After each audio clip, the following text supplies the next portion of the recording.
So thank you very much for returning, for this second session, which I think will be a nice follow-on from Bill's talk last week, providing some really interesting and an interesting perspective on the history and a provocation, we call it, in part. So thank you, Bill. And Martin is now going to treat us to share some of his knowledge and experience of him being a Mossley Morris man, as one of the strands of the traditions that have grown out of the people in the area, the people in the Northwest, the people in Mossley in particular. So Martin's going to talk and perhaps sing as well, depending on time, and then we'll have chance to for comments or to ask questions.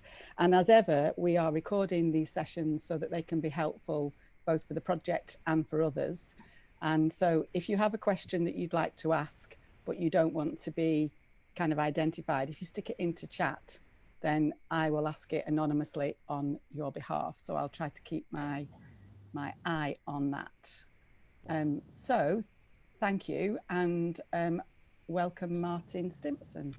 Oh, thanks very much. It's nice to see some familiar faces out there. I'm sorry I missed your talk, Bill, by the way, before I get going, but I was at my mum's, where I don't get any reception. Well, I get a good reception off my mum, but not for anything else. Anyway, good afternoon from the Vale. As you know, I'm Martin Stimson. I've lived in and around Mossley since 1972. My involvement with Morris dancing began early in 1975. I was singing in the Cross Keys Folk Club, and that's in Uppermill, and that's where I met Peter Ashworth, who was then the Squire of Saddleworth Morris men, and he invited me to join.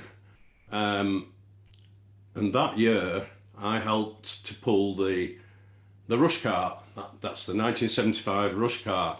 If you look at any pictures from that time, I was the only one in civvies, the one in jumper and jeans, because I hadn't earned my kit at that point. But later on in the winter, I got my kit and joined the Saddleworth team. Morris dancing is a very big subject, and I've made copious notes here. Whether I stick to them is another question. I guess most people's idea of Morris is that of 6 men, mostly in white, skipping and prancing, either with handkerchiefs in the hands, yes, thank you, or with sticks that they clash together, and with bells on the feet or the lower legs. Generally, that's known as the Cotswold tradition. There in Middle England, round Stow-in-the-Wold and places like that, they had their own variant on these dances, and these were perhaps the oldest teams in the country. By the way, it is an English tradition, this. If you talk to the Irish about Morris dancing, they'll give you a completely blank look, even the Morris tunes. Anyway, where did it originate? One theory is that some people think it came from the word Moorish, from the east. I very much doubt that. I think going back, maybe the Moresque, the French court dances. I've seen pictures of dancers in France, and they look very similar with the hankies and what have you to the Cotswold dances. But over the centuries, of course, the dances have merely been made up. They've been made up in the villages of the Cotswold and developed locally. And some of these are, I've never been a believer in things being set in concrete. And my thing is, if you're a bona fide team, you might have dances that are based on history, but feel free to make them up as well, because it's your tradition and you can do what you want. There's an early reference to Morris dancing, one of the earliest, and that mentions one William Kemp, who in 1580 danced the Morris from London to Norwich for a bet. That's about 80 miles. He achieved great celebrity for having done so. Some of the village teams in the Cotswolds, Bampton, Thaxted and one or two, they've been around so long that now people regard them as traditional teams, kind of sacrosanct in a way, but again, things shouldn't be cast in concrete. Although this style of dancing, the Cotswold style, appears genteel, it's actually physically quite demanding. The dancers often leap quite high from the ground, and the jigs that they do are quite physical.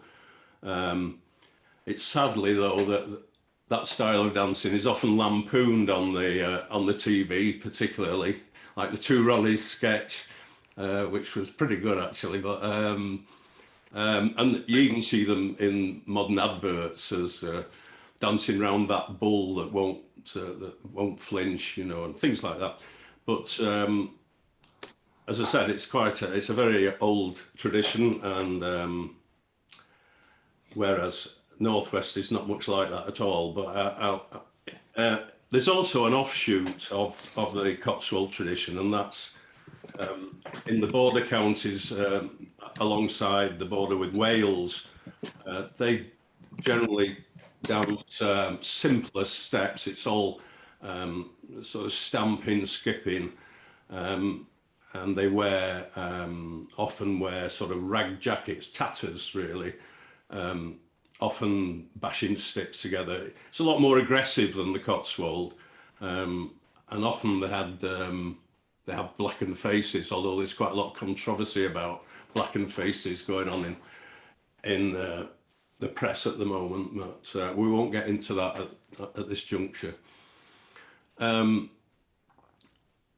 the 1800s, alongside the rise of industry in the Northwest, there sprang up a different type of Morris, scarcely a nod to the Cotswold tradition.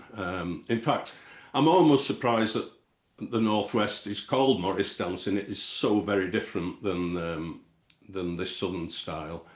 In the Northwest, a team consists usually of 8 people. Sometimes, if you're very lucky, multiples of 8, you know, maybe 16 and so on. But there was nothing genteel about this style of dancing. The dances were linear, that is, they were known for having straight lines, and that's because they were often taking part in processions, and the dances were designed to be mobile.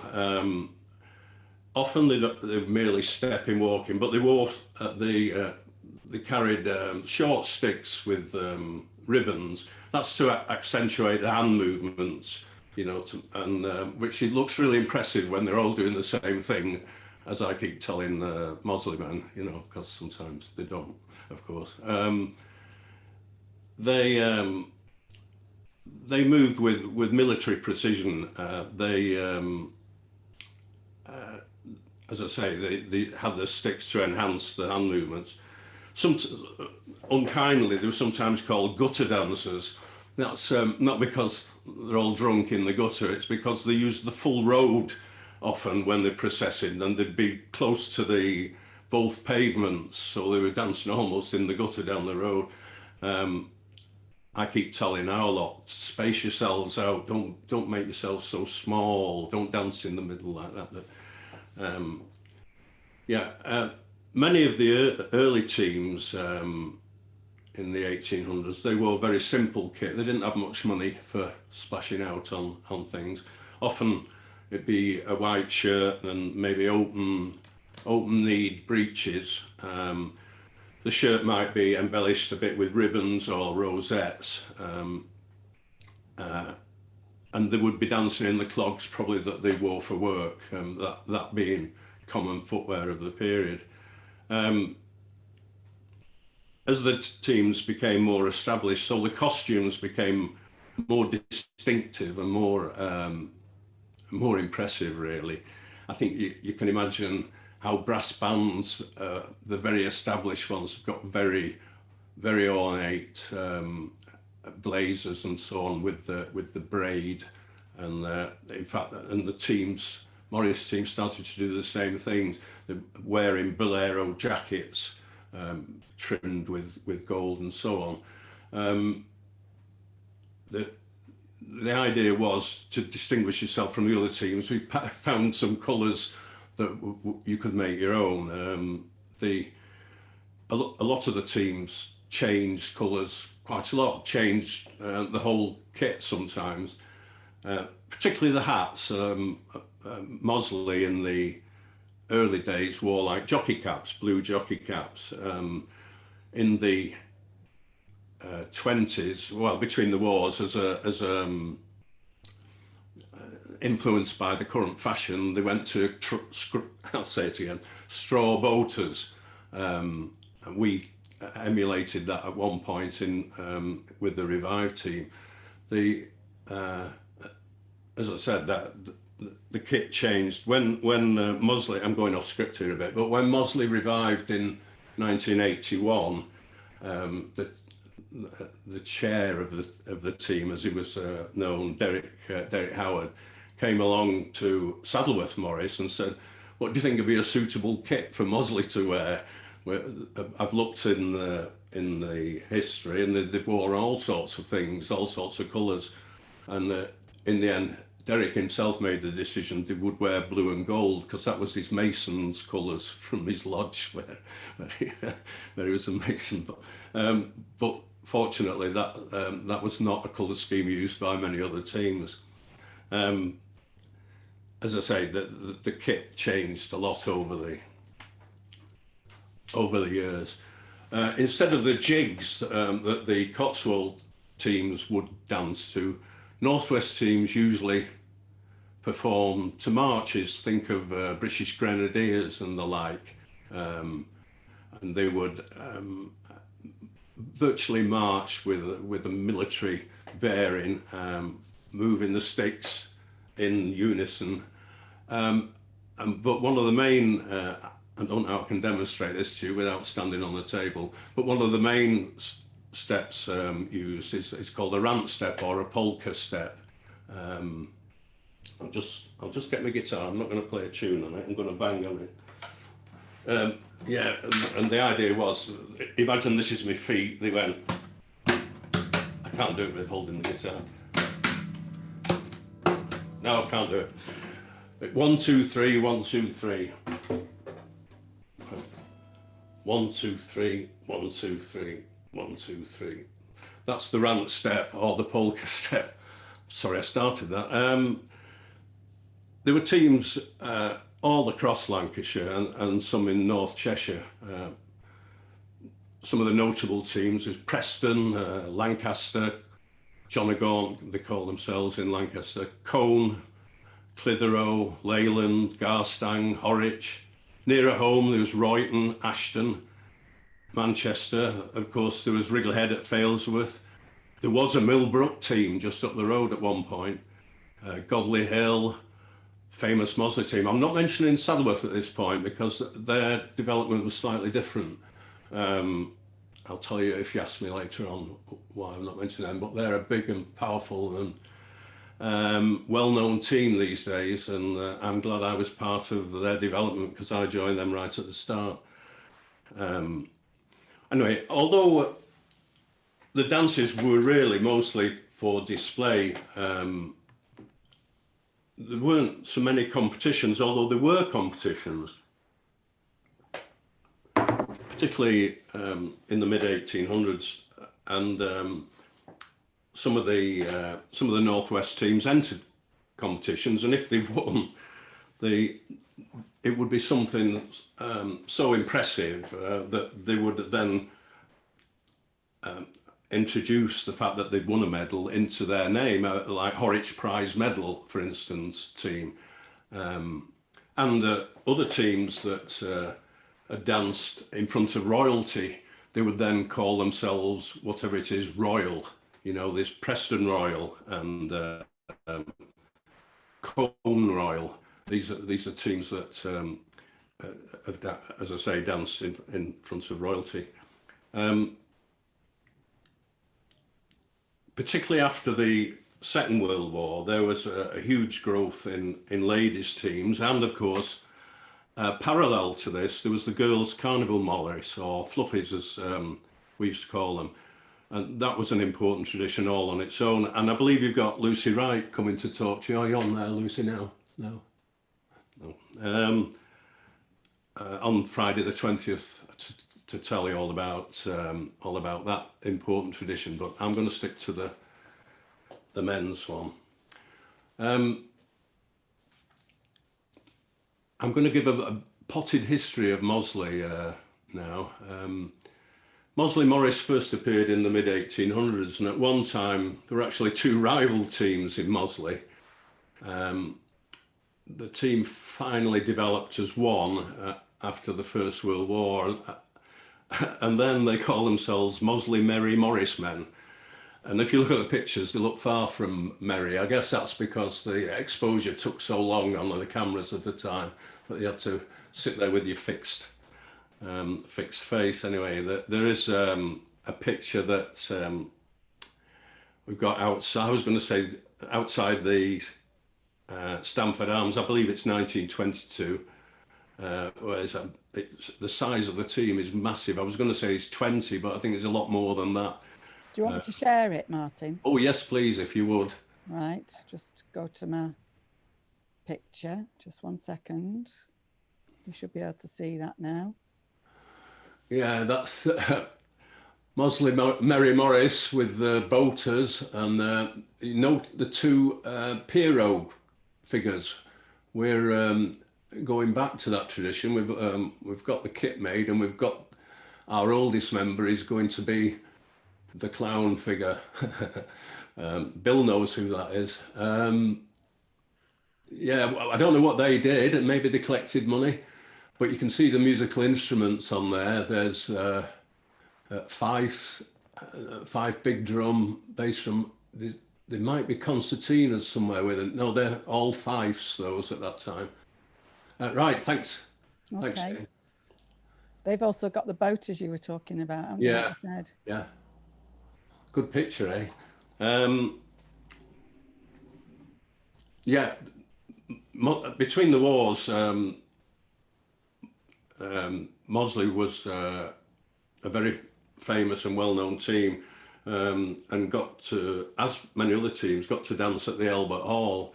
On the other hand, they were quite rough, tough lads, these, and in 1934, I'm jumping about the ages here, but in 1934 there was a mining disaster at Gresford in North Wales, where over 200 people, miners, were killed, and Mossley decided to raise money for the widows, and to do this they decided they'd walk and dance to Blackpool.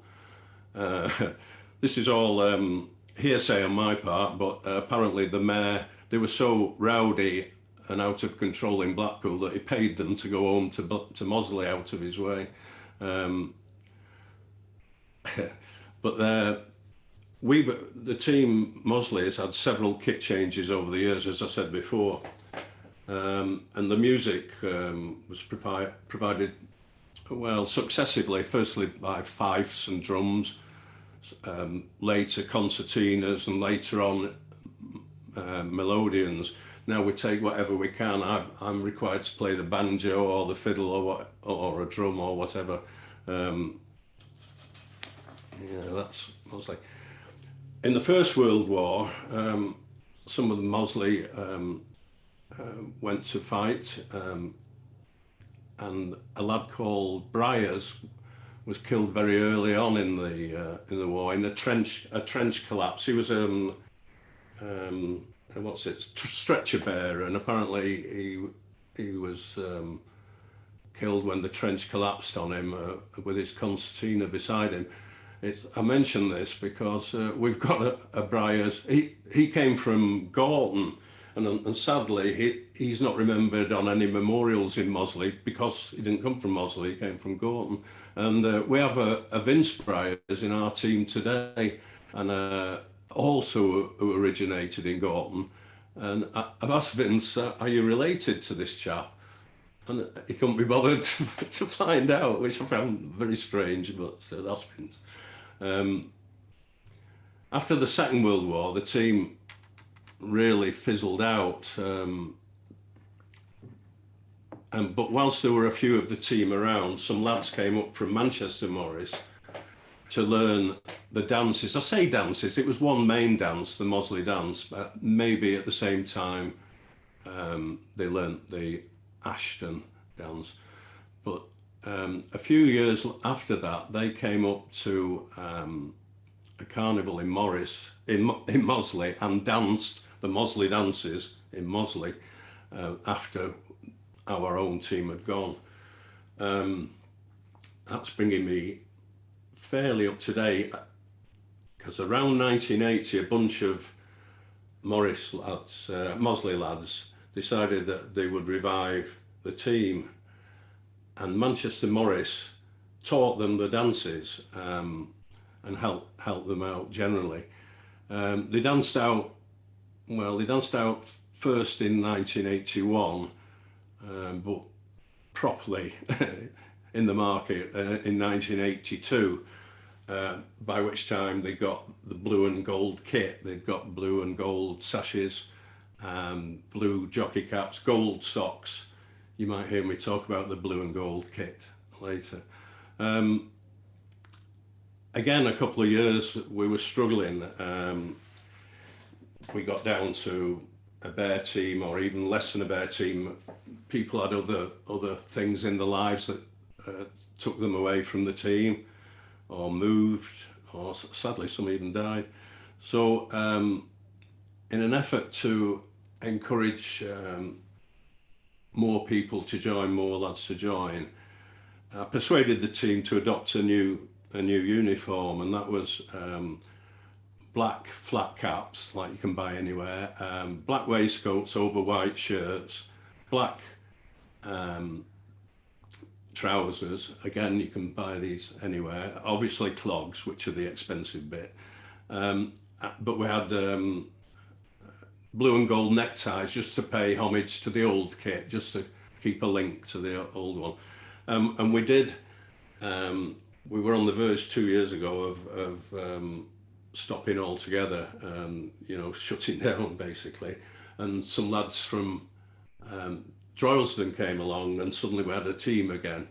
It's sad that COVID has sent us all into, you know, lockdown, and I'm hoping all these lads that are locked down are going to come back. And if anybody's listening out there, we are short of men, Gordon. I'm glad you're muted. Yeah, we're still short. We do, at the moment, have one lady musician. It's my girlfriend. We would welcome more. That's me. I'm going to sing a song for you. And the song is a short history of Mossley through the eyes of a fictitious person, but it's historically correct. I wrote this song just not long ago. It's not really been aired very much, but shall we go?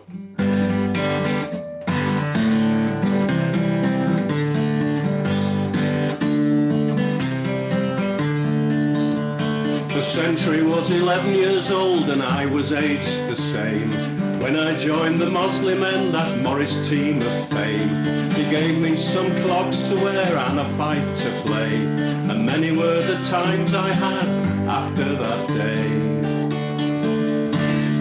For the next few years the team did grow, a dancing army then. We grew in fame and fortune with all those boys and men. Then the Great War came around and a number joined us pals, and they marched off from the drill hall on their way to hell. And if one more time I could put me dancing clogs on and dance the Mossley dances with the boys in blue and gold, and if these old bones at one time still support me, I'd dance me last farewell to the team.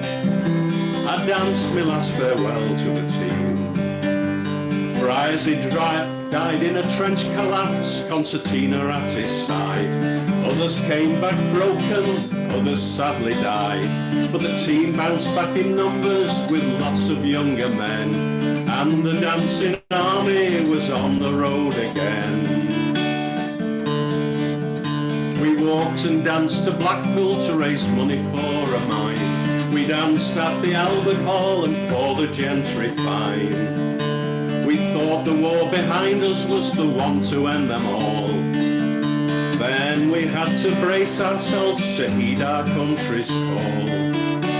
And if one more time I could put me dancing clogs on and dance the Mossley dances with the boys in blue and gold, and if these old bones could one time still support me, I'd dance me last farewell to the team.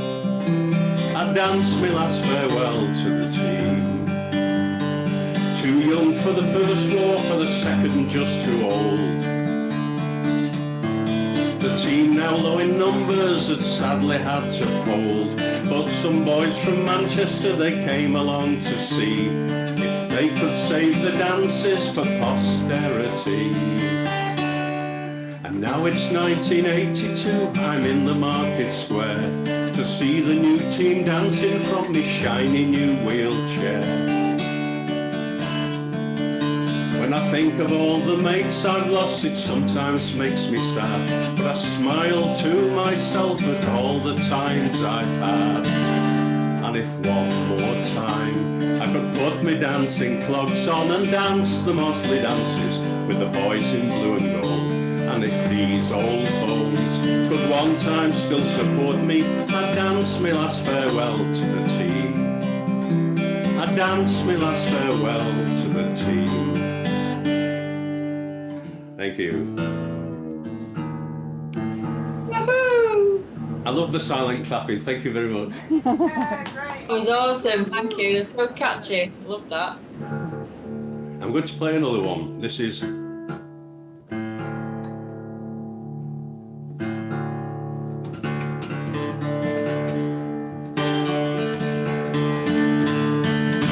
there's nothing I've enjoyed seeing more over the years than families in Morris teams, be it ladies or mixed or whatever, or the men's teams, where the son has joined, and years later he's married, and then in turn had a child who's also joined the Morris. I've been in it that long, I've seen these things.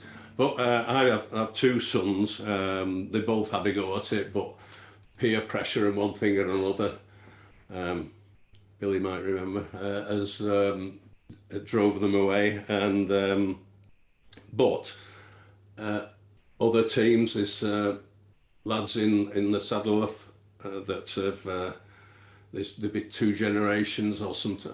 Is it maybe even three? I don't know. It's great to see the big men's teams with a little lad about this high. You can't see dancing. So I thought how nice it is for it to stay in the family. So this is called Hand Me Downs.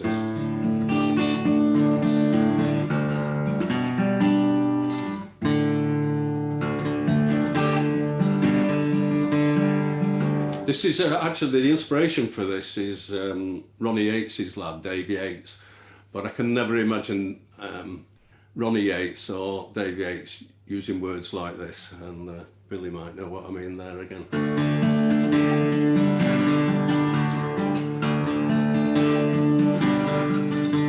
Oh, hand me down me clogs, mum, my friends are here to play.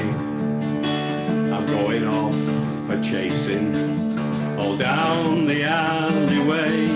I will make me irons clatter, I'll chase the cats and dogs.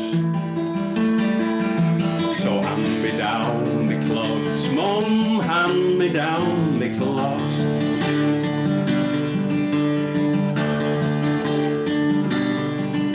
Oh, hand me down me clogs, Dad. Excuse me, let me just have a drink. Remember, we're on Dad now. Sorry about that. me down me clogs, Dad. The lads are here to call. I'm going to dance in practice outside the village hall. If I practice hard and grow a bit, I'll earn me golden socks. So hand me down me clogs, Dad, hand me down me clogs.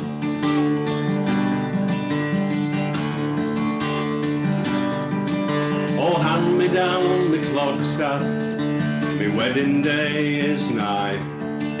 I'm going to burnish up these clogs until they gleam and shine. I'll look smarter than a carrot in me new-bought wedding togs. So hand me down me clogs, Dad, hand me down me clogs.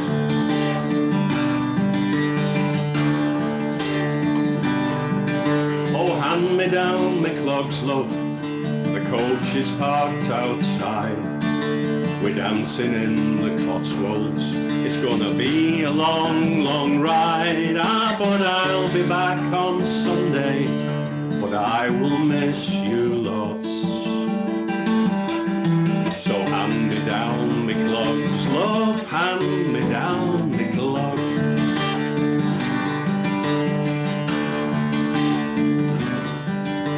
Oh, hand me down me clogs, love. We're dancing in the square. It makes me feel so happy just to know that you'll be there. While you're blooming and you're lovely with a new shape in your frock. So hand me down me clogs, love, hand me down me clogs.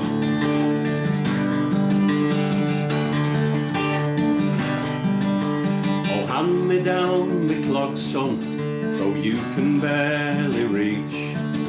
It's getting time for you to learn, maybe time for me to teach. Well, you've got your own small dancing clogs awaiting in the box. So hand me down me clogs, son, hand me down me clogs.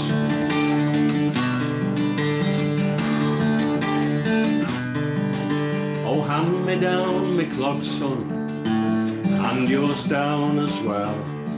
I'll take you to meet the other lads.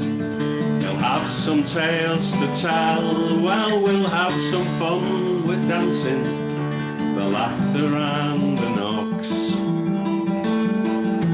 So hand me down me clogs, son, hand me down me clogs.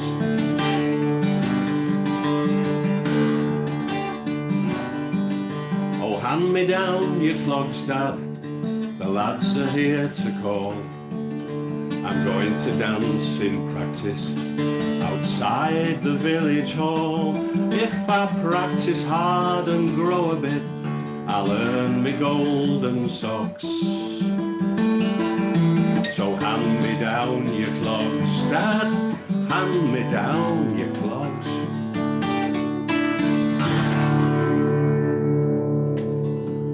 Thank you. I'm now open for talking to. Fantastic. I've got a couple of questions, Martin, if that's all right. Absolutely. Whether I can great. or not. I'm really glad to hear that the Morris men live on, because I know we had a conversation a while ago and it was a struggle to recruit, so that's great news. It still is a struggle, and we've still got very few spare men. And I'll put the arm on you again, Leon, if I may. I know you're busy. Maybe.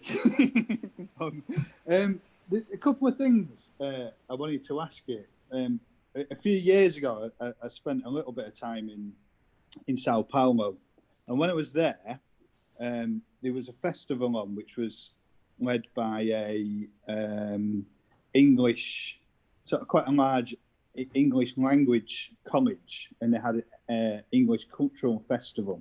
Mm-hmm. And when I looked up at the banners, they had banners of previous events that they had, and there was a big banner up on this like lamppost thing that said Mossley Morris men and a big picture of the Mossley Morris men in Sao Paulo, Brazil. So I asked the guy, I said, is this Mossley from UK, Manchester? And he confirmed yes. Now, I don't know if that was lost in translation or if that's not true, but it was definitely the Mossley Morris men. So is the question, have we been to Sao Paulo? Have you been to Sao Paulo? Yeah. No. How cool is that? I wonder how that happened. I don't know the answer to that. Very strange, but anyway, that's one thing. And the second thing I wanted to ask was, you sort of suggested that the tradition around here was processional. Yeah. In what form were those processions? Were that just the Mossley Morris men? Or No. They would take part in civic processions. You know, like the May procession. There were lots of. They didn't just have like one a year. They'd have other. You know, May, Whitsun. I guess I don't know whether they dance at the Whitsun because that would be a Christian event mainly. But no, I think they used to have quite a few processions, and these dances were designed to move along with the procession. If the procession stopped, then they would do figures, you know, like stars, and they step across and step back and so on. I get the impression there was a lot more processions, and they would go to other people's processions. They would be invited to another town and to take part. You know, places like Horwich may have had like 4 or 5 different teams.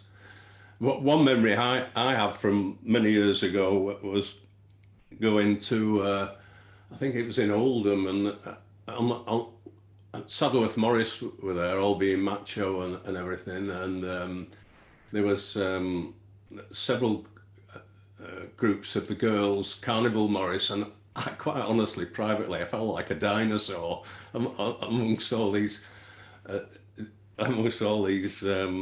young girls. It was really an odd feeling. I felt very out of place. It doesn't happen very often that you're at the same kind of thing as they seem to have a lot of indoor competitions now, don't they? The Carnival Morris girls.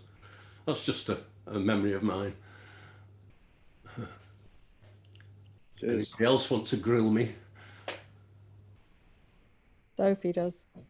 Thank you for that. That was really good. I wondered, I'm sure I heard somewhere that there used to be a rush cart and a pace egg play in Mossley. Is that the case? And was it connected to the Morris men? I revived the Mossley pace egg play in late in 75, but it was first revived in 1976. But it was at that time mostly Saddleworth Morris that were in it. But not necessarily all of them. And early on, we were performing the play at the White Hart at Lidgate. There, we went round the pubs, as you might imagine, and there was an old fella there, and he said, I noticed him mouthing all the words, and he said, "Yeah, you've got it right." And I said, "What?" And he said, "I used to do this very play when I was a kid in Mossley," and I didn't get his name, sadly, but because I got the script for the play from a book in Cecil Sharp House, and I wasn't sure whether it was the script that applied to Mossley. It was just a generics from Lancashire, but apparently this old guy said that's exactly how I remember it when I was a kid. And rush carts, yeah, they had a Mossley rush cart. There seemed to be quite a lot of them around here. Could you explain a little bit more about what that is, Martin, for people that don't know, the rush cart? It used to take part in the Wakes period. Saddleworth rush cart happens at the weekend of what used to be, they used to call it the Longwood Thump. That was the name of the holiday, I think, rather than the rush cart procession itself. And that theirs still is the second Saturday after the 12th of August. But at Mossley, it kind of took the place, in my opinion, as like a harvest festival. They didn't have a harvest round here as such. There was no cornfields and things.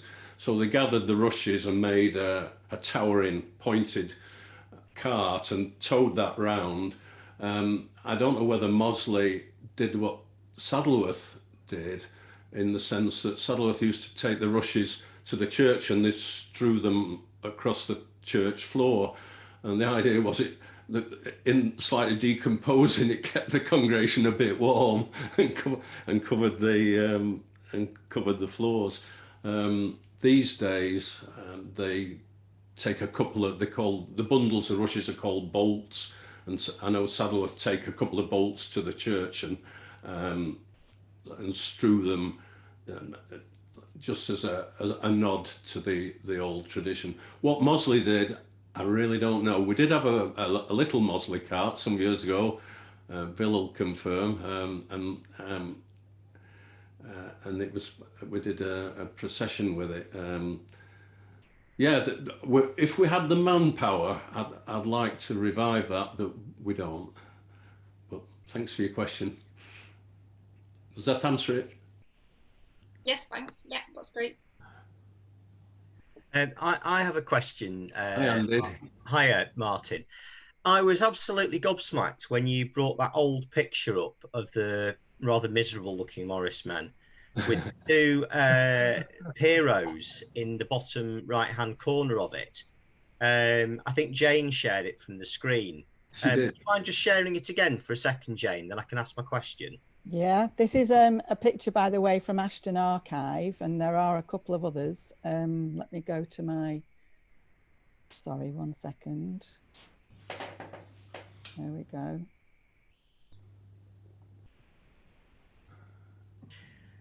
Yeah, so my question relates to, you talked about the two guys in that bottom right-hand corner with the pointy hats. Yeah. With the white makeup on, dressed up in Pierrot style. Yeah. And you were talking about recruiting people for the Mossley Morris men again to do that. Is that right? No, we really need just general dancers. We have a fella called John. He's our oldest member. He's still quite nimble in dance. And Lynn, my lady friend, has made a clown kit to fit him. And as I say, this is a nod back to that time. But we're definitely after dancers, really, Andy. Right. I don't know what these lads' function was. I guess they were collectors, but I don't know. I mean, the reason I'm intrigued is because I actually I don't know whether you've ever heard of a group called the Pierrotters, who actually who actually perform as a modern day Pierrot troupe, right? Which, you know, with full set of instruments, and they're based up here. Absolutely amazing bunch of musicians and sort of theatrical performers. And Pierrots, from my understanding, were part of a sort of an end of the pier tradition, coming from the seaside towns. But again, I'd need to know more about that. But I can send you some information on them if you like. Oh, yes, please. Fascinating group of people run by an absolutely incredible performer called Uncle Taco, or Tony Liddington, as he's known in real life. But yeah, you may, Tony would be absolutely really chuffed to have that photograph or a copy of that photograph, because I think he's always trying to find out more history about the history of Pierrot in the UK. So that's right. Well, that'd be an interesting side connection for you. No, that's great. I wish I knew more. You know, you've realised by now that I'm not a historian, and lots of things I've said today I've learnt in the same way as I learned the music orally off what people have told me. I'd really wish I knew more about these Pierrot figures with our old team. You can see on the picture, I know it's gone now, that the kids, aren't they? They're only youngsters. don't know what they did. Perhaps it was just to make the team look merrier because they were called the Merry Morris at that time, maybe. Holly has a question, I think. Martin. Hi, Martin. Sorry, I've got a camera going on today, but I really enjoyed that. And so I've got a question, but I've also got a follow-on to Andy's observation there. And I wonder if, Jane, would you be able to make me able to screen share something a second? You're on mute, Jane. I can't hear you. Sorry, could you say that again? What do you want me to do, Holly? Would you be able to make me a host so I can screen share something to show Martin? Yeah, so how do I do that? I think if you click on me as a participant in the list on the right where it says more, I think you can make me a co-host for a second or something. Can you hear me okay, Martin? I can hear you fine, yeah. So I'm somebody that works a lot with kind of global carnival traditions, as a lot of us do in this little community here. Yeah. And something that I've seen in my specialism is in northeastern Brazilian cultural dance and percussion especially, but within the dance side, there's a tradition called Cavalo Marinho, which I'll send you some information as well. And there's actually, I've just noticed from Andy asking the question about that photograph, there's actually, I think, an equivalent pair of characters called Mateus and Bastião, who are almost like Joker dunce kind of characters. But I just wanted to show you a picture. Like Dumb and Dumber. A little bit. Jane, is that... I'm struggling, Holly, sorry. I can't, that option's not coming up like it has done before on more. All right, okay. No problem then, I can email something. If you can advise me other than pressing that, I can't see anything else neither. I think that's to the right of the screen share button, there should be an ability to allow multiple people to screen share. Multiple participants can share. Yeah, got it. Thank you. Cool. Just to show you this, because it's just a really interesting thing that you brought up. Can you see this? Oh, got it. Yeah. And because there's a real, this one in particular, which unfortunately I can't really blow up because it's tiny. But Mateus and Bastião were almost like in this style, Cavalo Marinho. It's a sort of a theatre, folkloric kind of pageantry thing that's focused around the resurrection of an ox. There's another style within it called Bumba Meu Boy as well. But a lot of the characters, they sort of dress in these kind of like ribbon type things. It's a little reminiscent for me of Morris or something like that. But these characters in particular just made me twig there when Andy asked that question.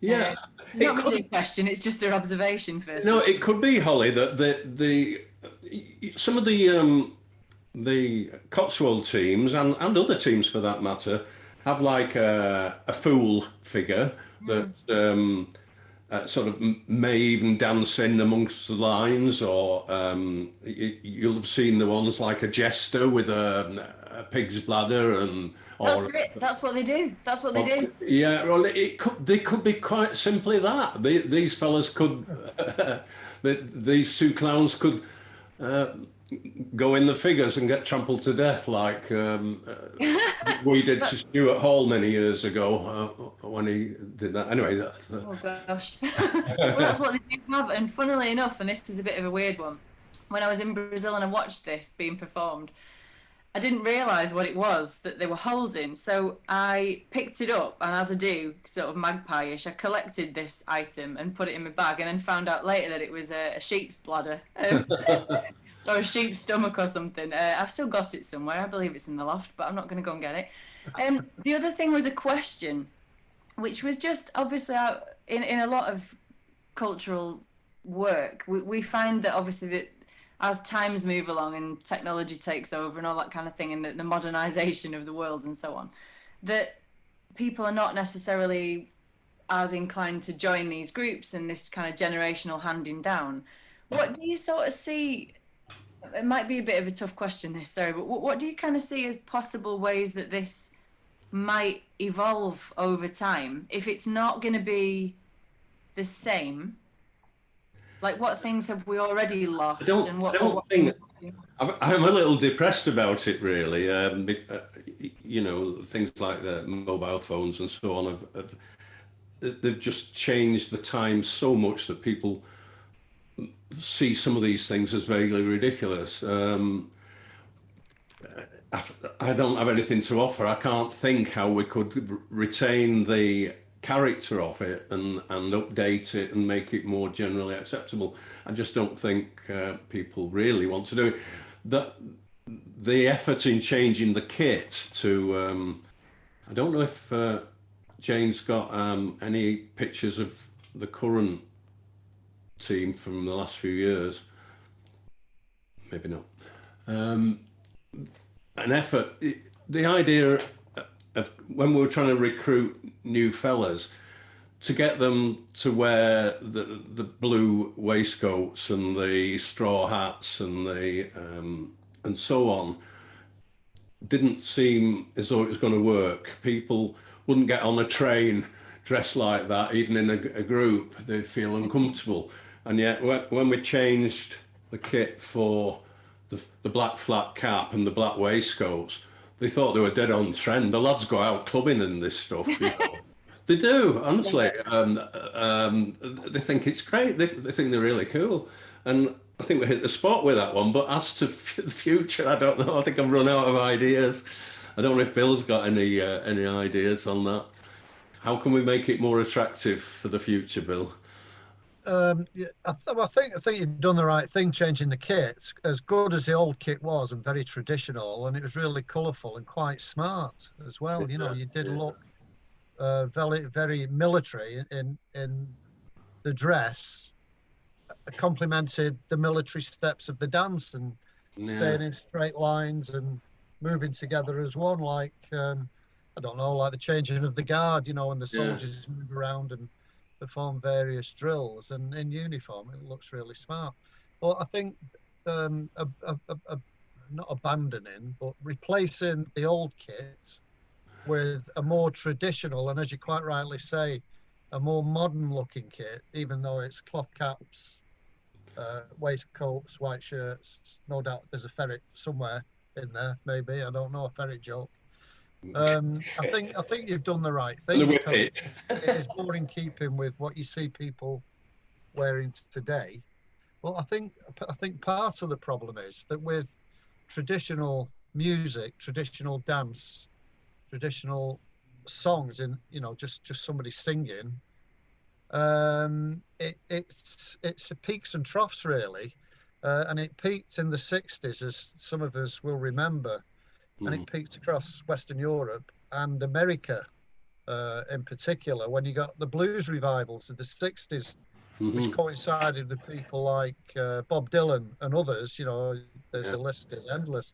And a similar thing hit Western Europe, where you'd got local folk songs going back hundreds of years, if you like, played on a guitar by somebody who fingerpicks a guitar like yourself, and it really took off. But it was dance, it was music, it was poetry, street theatre as well, such as the basic play, and it really peaked, and it went on for a number of years. And I got involved in it all in the 80s, if you like, and I still turn out now and then in Glossop and play a few songs and a few tunes. And the songs I play from the 60s and 70s, you know, like Bob Dylan and what have you. You could probably, everybody could probably name some of the Bob Dylan songs, and you know, yours truly. I've seen you playing them.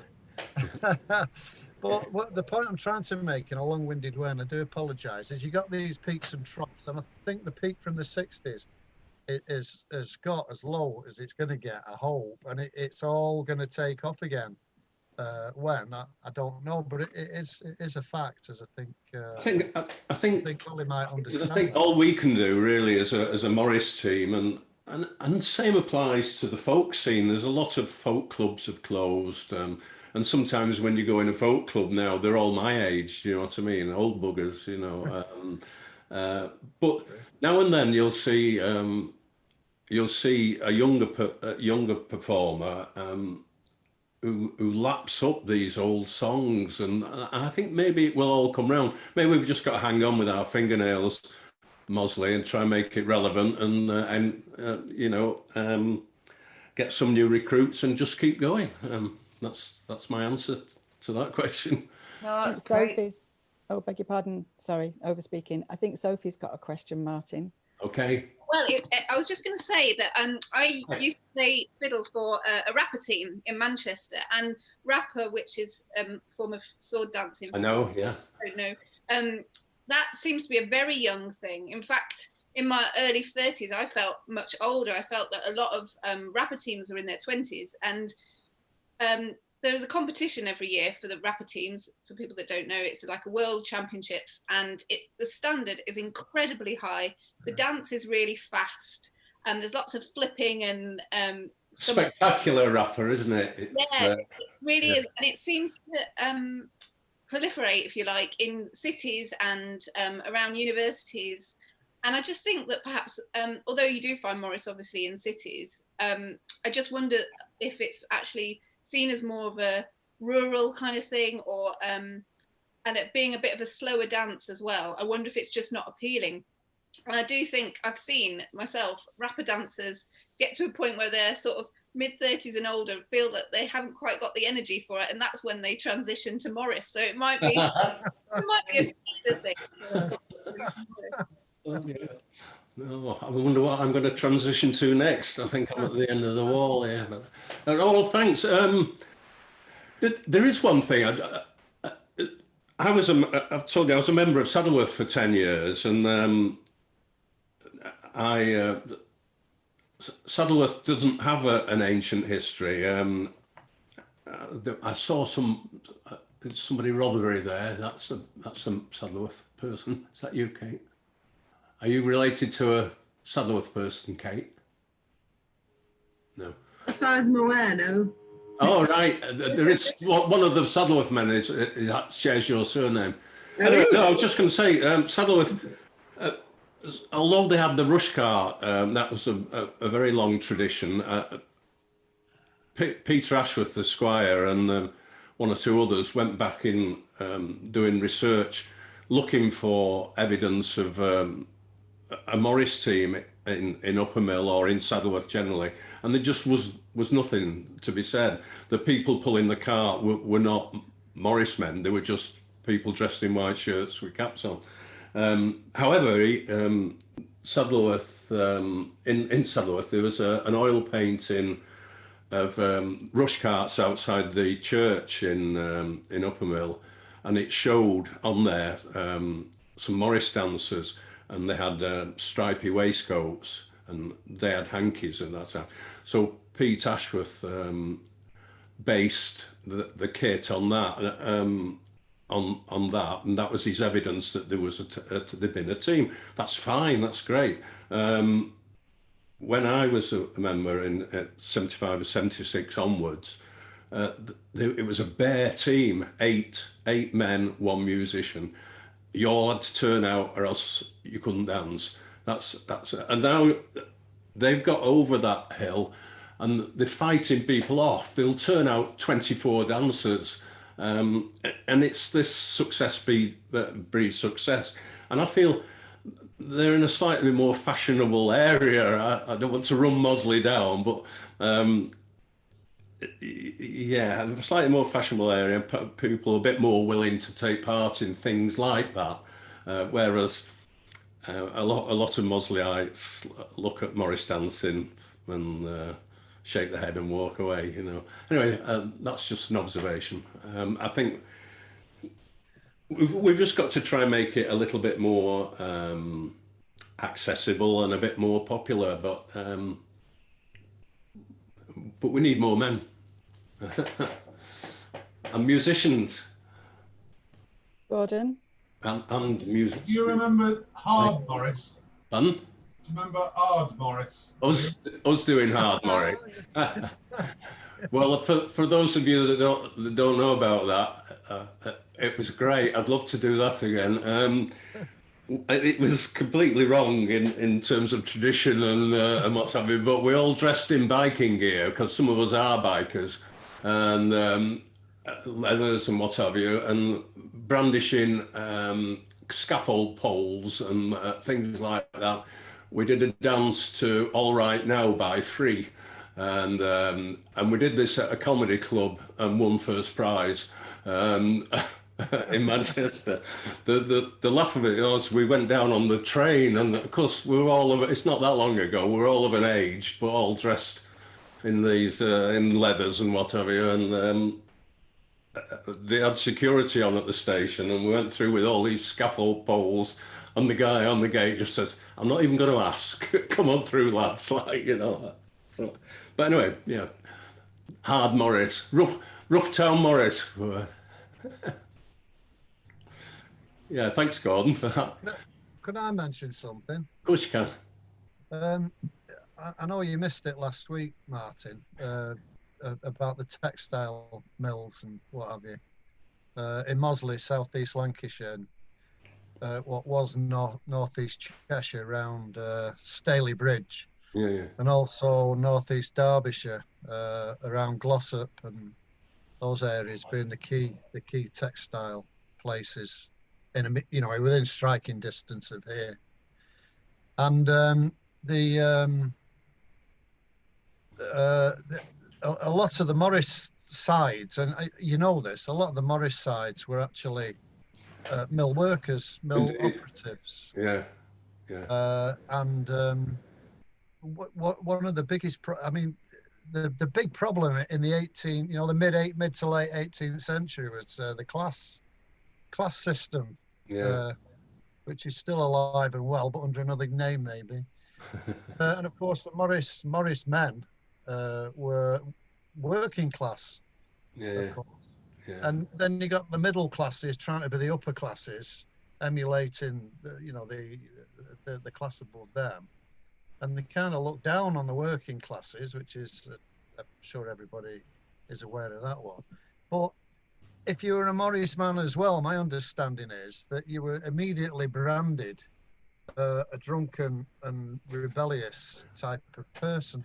Yeah. And I think I'm right in saying they didn't particularly help themselves when they went out dancing in public at things like the rush cart. Or just dancing in the marketplace at, say, Mossley, where they get terribly, terribly drunk, and invariably a fight would start, a bit like the football hooligans we had to contend with a few years ago, where they were fighting the Morris side maybe from another village or another town nearby. They did. There was all manner of problems with the different sides. And also with the Morris sides from the different textile mills, a bit like football hooliganism, different colours, and getting extremely drunk. Yeah. And there was all manner of. There were people who stopped to clog, as they used to say, to the head. Certainly at Staley Bridge Wakes was one of them, where a man was kicked to death by an opposing Morris team. And he got the heavy wooden steel shod clogs on and made a right mess of him and he passed away sadly. And that was repeated up and down Morris land and textile land, as I understand things. Yeah, it's true. And these Wakes holidays, in a way, fell into disrepute. The police would be called, and partly that's why the old rush cart ceremonies and some of the dancing was just, well, basically banned. You can't be doing that.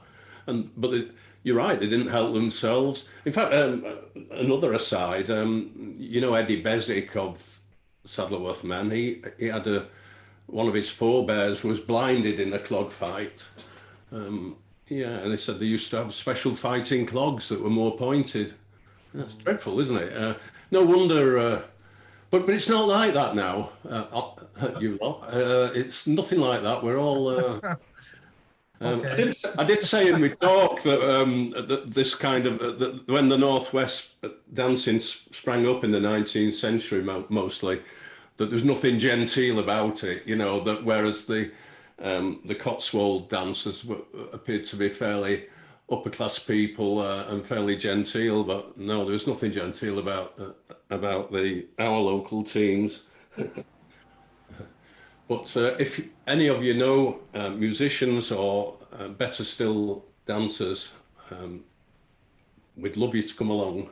When we get back to normality, it's horrible this, isn't it? This lockdown. I hate it. At least I'm able to practice my guitar a bit. Can I ask a question, Martin? Which can. That song that you sang, the pass on down, sorry, what was it Hand called? Me Down. Hand Me Down, yeah. Was very evocative of, you know, people getting together, going away and spending time together, doing things that hopefully, you know, sometime next year you'll be able to do again. And I was wondering, if it's not too deep a question, if you could give us a sense of what that belonging to your side, do you call it, your troupe? Yeah, What belonging, what being part of that means to you? I think it's as much part of our heritage, a lot more important than the big country houses and everything. The heritage is the people, isn't it? Not things like that. That's what I think. It's sad to see these things slowly disappearing. An awful lot of teams, even teams that I've danced alongside, have disappeared in the last 20, 30 years. Clitheroe, great team of lads. I know one or two of them. Yeah, that they couldn't get the members. No, but I just feel it's important to be part of the community. It's a bit more than that. It's like the structure of the area that you live. I've always believed that, you know, if you live in a Cotswold area, for instance, well, do Cotswold dances. There are people I know that dance like 3 or 4 different traditions. I really like it when you go to a particular area and you see a team dancing, they'll be dancing something that's pretty unique to their own region. I never could see the idea of dancing all sorts of things. That's just me. Yeah. In fact, when I left, I lived in Saddleworth, but when I left Saddleworth and moved back to Mossley, then I left Saddleworth Morris and joined Mossley, because I thought, well, that's the right thing to do, you know, help your local. I just think it's a community thing and it's part of our heritage, and I'll make every effort to keep it going. That's the answer to your question. Thank you, great. Have you got a couple of more minutes if people want to ask a bit more, Martin? It's 20 to 6. Oh, of course I am, yeah. Yeah, anybody for any more? All relaxed here. Just short of a beer, really. But... if I could just mention something else. Yeah. Just along the same lines as I mentioned earlier. There were those who... There were lots of the middle classes. They caused some trouble, those middle classes. I'm sure they do today. But there were lots of them who were determined to see the working class people socialising away from beer houses, in particular women who go along with the husbands and have a beer, albeit set in a separate room, the snug or wherever in the pub, and all the chaps were together in the bar or another room. And they were really, really frowned upon, weren't they? You know, because of the class system and because they drank beer, not wine. And the middle classes really nailed the hat on, excuse the pun, of Morris. And they got the church on side as well to nail the hat on Morris because of the rowdy and violent behaviour. But on the other side of the coin, there were people like Cecil Sharp, who's credited with saving a lot of English folk songs and dance to this day. And he was anything other than working class, of course. And there were other people. William Wordsworth from the Lake District, he supported the local Morris side there against the church, you know, because of his power and position and standing within the community. and he actually helped the local side to succeed. And there were lots of examples of the same across southeast Lancashire, Cheshire, and parts of Derbyshire, where the tradition, because it was a tradition and it was in danger of disappearing off the bookshelves because of the Industrial Revolution and what have you, and everything that brought with it. So there was like a split camp of support and from some parts of the middle classes, where other parts just wanted to put it down because it wasn't Victorian respectable. Yeah. And I think Mossley and a lot of sides steered a course through all that, but not necessarily by themselves, but with the help of middle classes who were really, really conscious about the demise of tradition. And as we've got a problem now, Martin, as you quite rightly said, with traditions dying off a wee bit, and we've gone down into a low on its popularity and understanding. That was happening back in the mid 1800s as well, I understand, where educated people realised what was being lost because of the speed of the Industrial Revolution and people leaving the country to go to the towns and leaving the traditions behind them. Because as the men and the youngsters left, the traditions faded, and they had the same problem, as I understand things, that we're having today, where people have gone on and found interests elsewhere and left tradition behind them. And I think the same was happening back in the 1840s onwards. Yeah.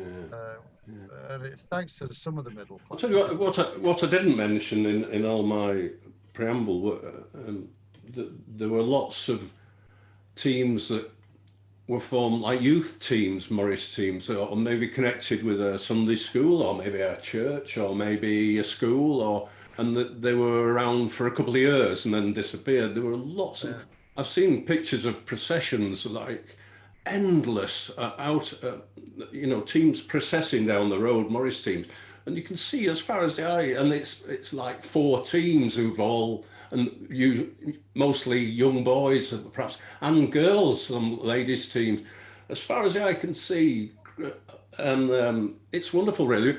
Paul Walker, my good friend, had a boys team at his school, which was, is it Millbrook was his school? Yeah, Millbrook School, young lads, and they were great. And they were better dancers than the men.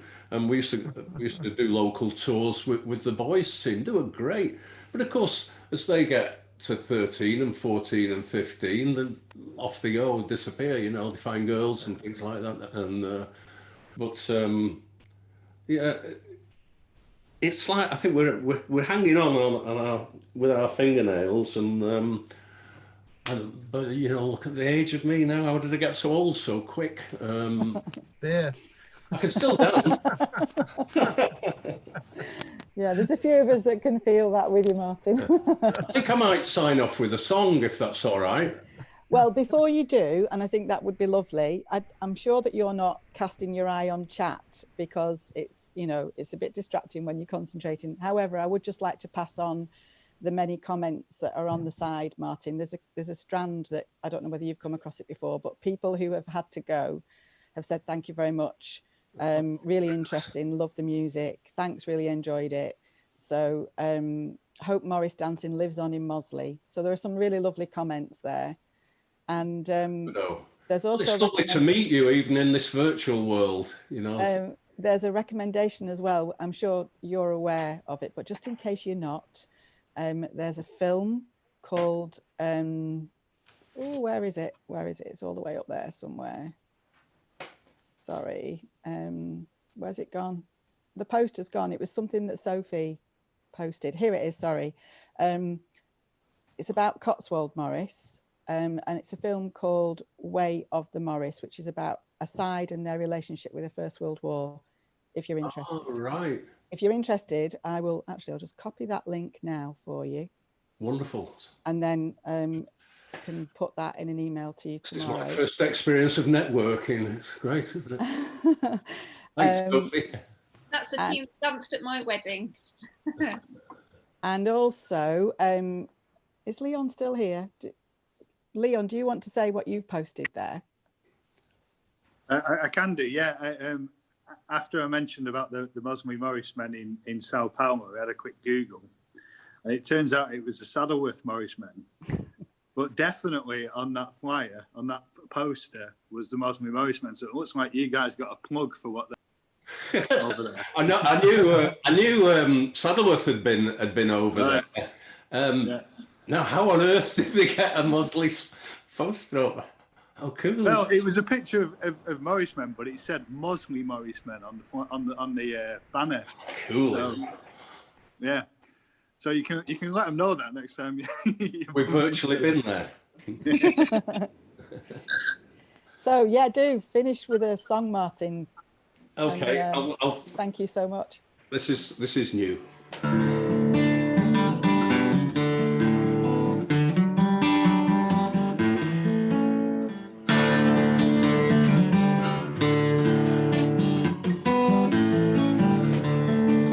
They say the grass is greener on the other side. I used to think that way before, but when I sit by the riverside, I don't need anything more. I don't need anything more. I don't need anything more. When I sit by the riverside, I don't need anything more.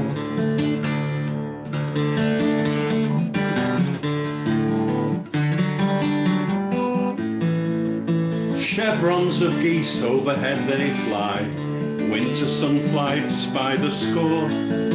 But when I see Orion rise, I don't need anything more. Altogether, I don't need anything more. I don't need anything more. When I see Orion rise, I don't need anything more.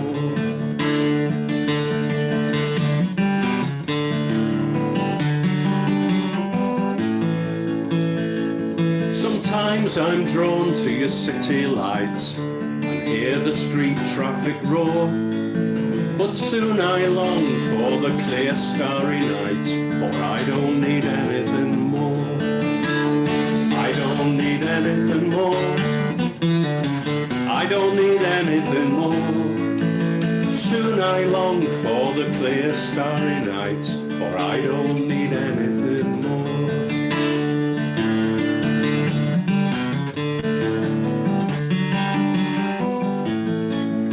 I knew some girls who could turn my head and send me crashing to the floor, but I will lie where I have made my bed, for I don't need anything more.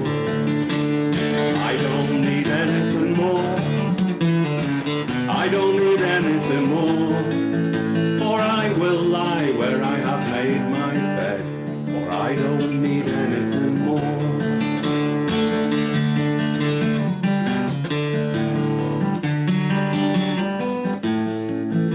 So when I'm thinking of my cares and troubles come knocking at my door, I will walk these hills and breathe the air, for I don't need anything more. I don't need anything more. I don't need anything more. I will walk these hills and breathe the air, for I don't need anything more.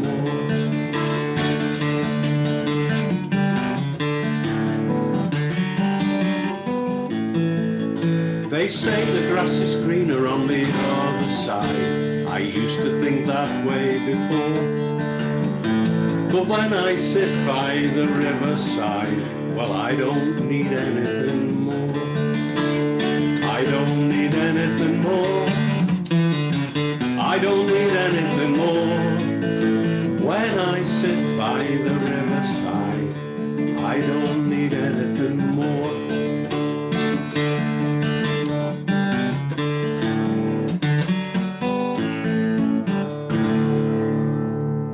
Thank you, and good evening. Lovely to see you.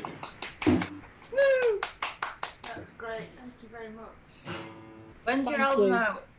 Pardon? When's your album out? Oh, I've got 3 albums out. Have you? I've got 2 of them. And I'm not kidding. Martin gave them to me last week. So marvelous. I can provide copies, etc. Not when I've got boxes on. Oh yeah, no, I won't. Sorry, I won't do that. I'm very wrong. Thank you so much. I've got some bits of stuff on YouTube, but it's getting on a bit long in the tooth now. But there's quite a nice little film that went to accompany a song that I wrote called "The Blue Ribbon," which I did. It's about a young soldier who was killed in 2008, actually, I think. You might want to look that up. It's called "The Blue Ribbon" by me, and it's got some lovely filming by a friend of mine who's a great photographer, Phil Melia. As I said, I did it for Remembrance Day with the Billy was instrumental in this happening, actually. I'm glad you're still there, Bill, because should I tell them the story? Have you got a minute, those of you that are left?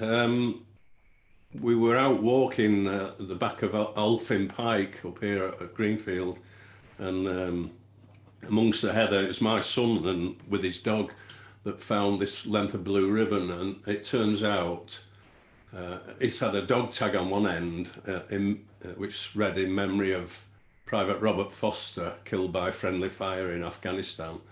On the other hand was the remains of a balloon, and it transpired that there'd been an open air service in Newcastle, and they'd let a balloon go off, one balloon for each of the young soldiers that had been killed in the Middle East. And this one had travelled all the way from Newcastle and landed on Elfin Pike. And Billy there, great researcher that he is, got in touch with the lad's parents, it's called John Foster, and said, "We found this ribbon up on the hills. Basically, we're thinking of you. You have our sympathies and condolences." And they said, "Well, we'll come up and have a look at this place where this ribbon landed." So they did come up, and hurriedly, and Bill will remember because I was running lines past him, I wrote a song called "The Blue Ribbon," which I sang for them in the Dysart's Arms just up the road. So you might want to look that up. It's on one of my records, but it's also on YouTube with lovely photography. And Bill is instrumental because he did the research that found this lad's parents, and so thanks, Bill. And that it's been all over the radio, that song. I've even had royalties, which is, I got about £4, I think. Yeah. Oh yes. I know, it's gone to my head a bit. Put it on the YouTube ready now. I'm going to watch it when we finish. Great, thank you for that. All right, lovely to meet you. I'm going to pack up and go. Thank you so much, Martin. Thank you very much. It's been lovely. Thanks, Martin. Nice to see you, mate. Lovely to see you too. See you. Thank you.